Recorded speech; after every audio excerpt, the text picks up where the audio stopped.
Olá, olá, gladiadores de jaleco, tudo bem? Eu sou o Rafael Silveira, farmacêutico bioquímico do Laboratório Oswaldo Cruz e consultor científico da Cientia Cursos. Hoje eu estou aqui para apresentar para vocês alguns casos clínicos da série vermelha. Vocês podem observar no quadro, nós temos 8 casos clínicos relacionados à série vermelha. Hoje nós vamos falar sobre uma das anemias mais frequentes dentro do laboratório, a anemia ferropriva. Muito bem, quais são as características que a gente pode observar na série vermelha, no eritrograma de pacientes com anemia ferropriva? A gente consegue observar a contagem de glóbulos vermelhos, dos eritrócitos, que estão dentro dos valores normais, considerando uma pessoa adulta, do sexo feminino ou masculino, esses valores estariam dentro dos valores normais.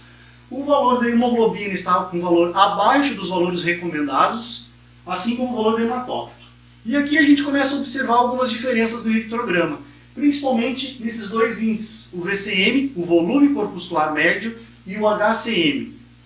O que esses índices significam e o que eles querem indicar quando eles estão diminuídos, como nesses dois casos clínicos. Para a gente poder entender um pouquinho melhor, eu primeiro gostaria de explicar como que funciona o cálculo do VCM e do HCM. Existe uma lógica sobre ele que, desta maneira, quando vocês conseguirem compreender, vai ficar mais fácil de entender o significado dele.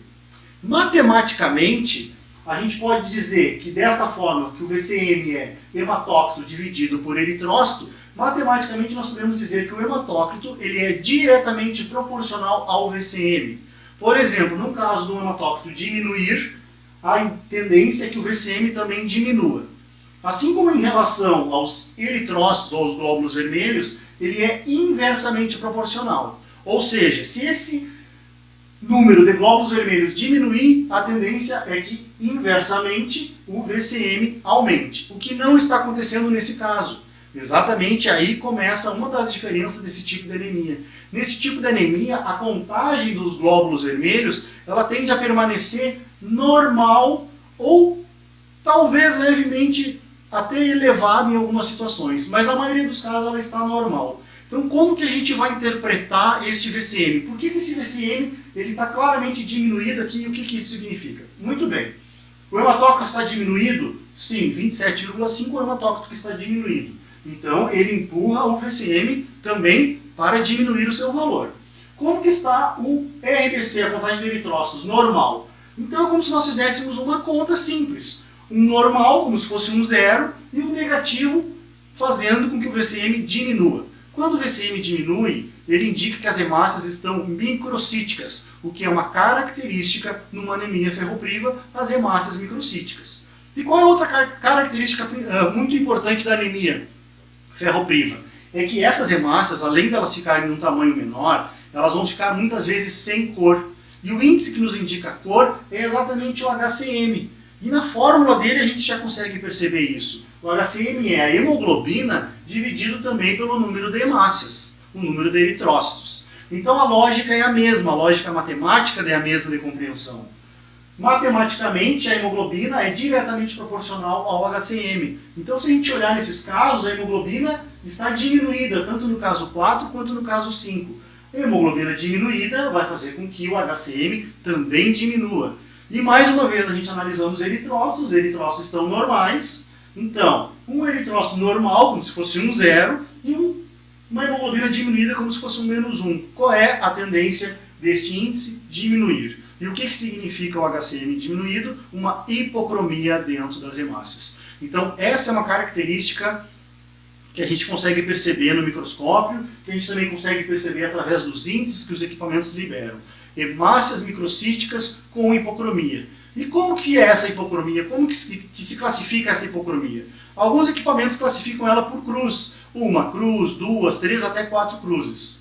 Tá? Alguns outros laboratórios utilizam uma nomenclatura de leve, moderada ou acentuada. Isso, na verdade, fica a critério de cada profissional. Certo? O importante é que ele mantenha um padrão. Se ele for largar sempre por cruz, que ele mantenha esse padrão. Se ele for largar por nomenclatura, que ele também mantenha esse padrão.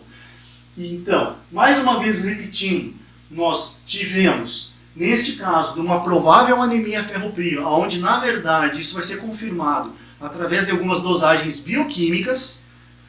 Quais os testes bioquímicos que iriam nos comprovar essa anemia ferropriva? A dosagem do íon ferro, a dosagem da capacidade de ligação do ferro, da transferrina, da ferritina, que é o depósito de ferro, e também do índice de saturação da transferrina. Então, se esses testes bioquímicos também forem realizados junto com esse hemograma, o médico assistente vai poder, através desses resultados laboratoriais, classificar esse paciente como um paciente com anemia ferropriva e, a partir de então, entrar com algum tipo de tratamento. Eu quero fazer uma última observação em relação ao RDW. O RDW é o índice que mostra a distribuição das hemácias. Quanto que essas hemácias estão de tamanho diferente, certo? O RDW ele tem um valor de referência até 15%. Por que neste caso o RDW está aumentado e nesse caso o RDW está normal? Porque provavelmente a gente pode associar esse RDW aumentado porque provavelmente esse paciente está há mais de 90 a 120 dias com alguma carência do nutriente ferro. Por quê? Porque esta é a vida média das hemácias, entre 90 e 120 dias.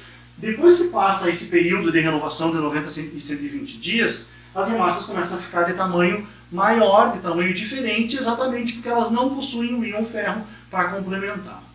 Certo? Então hoje nós vamos ficando por aqui. Gostaria de agradecer a todos os colegas que estão visualizando hoje nosso vídeo e nos acompanhem em todos os canais das mídias sociais. Um abraço para todos vocês.